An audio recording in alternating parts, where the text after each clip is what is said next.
90% of the brain power on our planet is frantically working to solve the problems of the wealthiest 10%. Think about it. Most of the brilliant minds you know are probably figuring out algorithms to increase online sales rather than working on solving the problems for the other 90%. Why?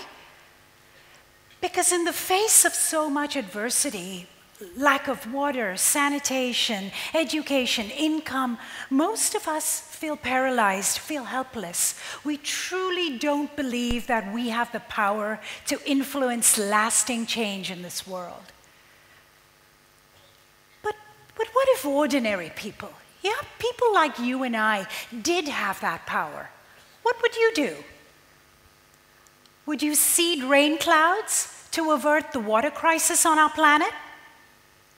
Or would you use artificial intelligence to educate the 1.3 billion children who cannot go to school? Or how about capturing the power of the sun from suborbital space and beaming it back down to Earth to feed our growing energy needs? And how would you do all this quickly, affordably, and ensure that it reaches the people who need it the most? But wait a minute, I see some skeptical looks in the audience. You guys don't think all this is possible, right? You think this is just big, grandiose talk. Well, I'm here today to convince you that this is possible. This is not just empty talk. I believe that you and I are capable of world change, radical world change. But we need a little grease to get our wheels in motion, a little bit of incentive.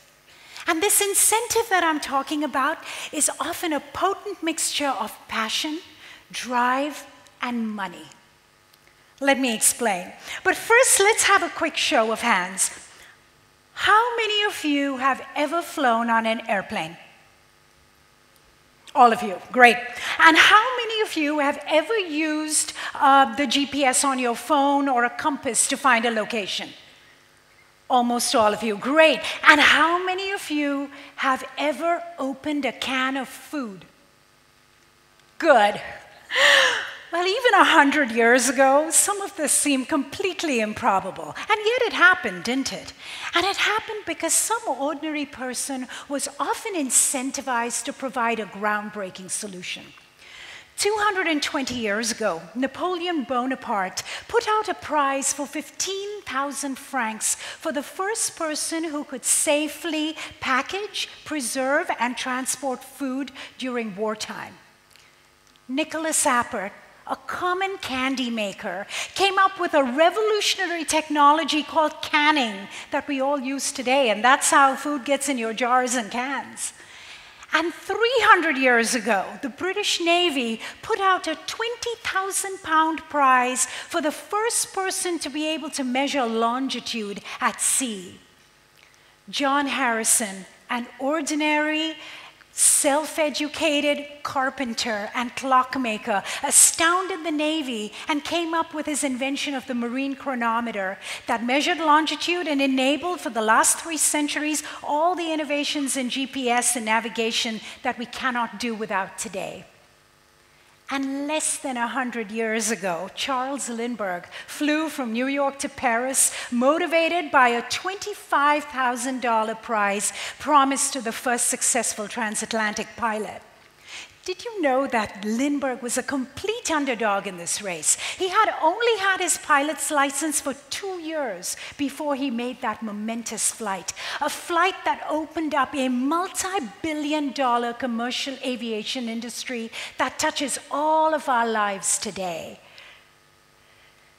These are the stories that inspired us at XPRIZE and made us believe in the power of ordinary people to do extraordinary things.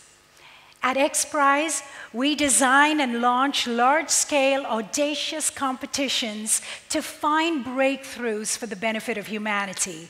Through our prizes, we call out to innovators across the planet, and we ask them to come solve the problems that we have at hand, because we believe that the day before something is a breakthrough, it is still a crazy idea.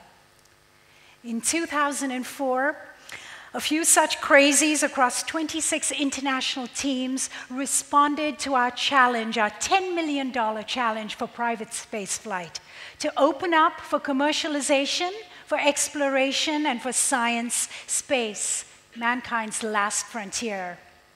And that year, the winner, Spaceship One, took off from a dusty airfield in Mojave Desert and climbed into suborbital space, carrying with it one ordinary passenger, kicking off a multi-billion-dollar private space industry that today has players like Virgin Galactic and SpaceX, who are competing with NASA and ISRO and governments around the world.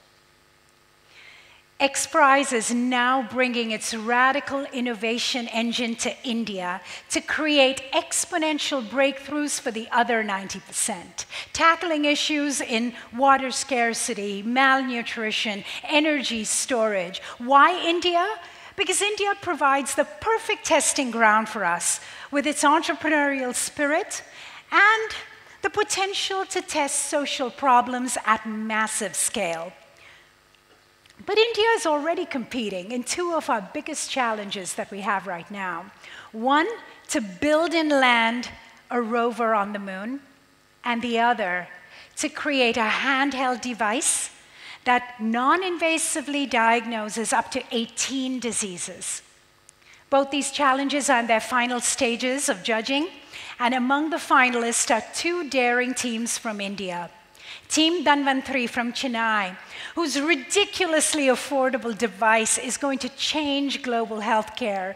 The device is small enough to fit in the palm of my hand, and yet powerful enough to diagnose diseases for an entire village. And then there's Team Indus. Team Indus, the group of self-declared lunatics, the group of marketing and business guys who knew nothing about the moon when they signed up for the challenge. But they did know how to build a successful business in Bangalore and hire the brightest engineers to fulfill their dream of putting the Indian flag back again on the moon.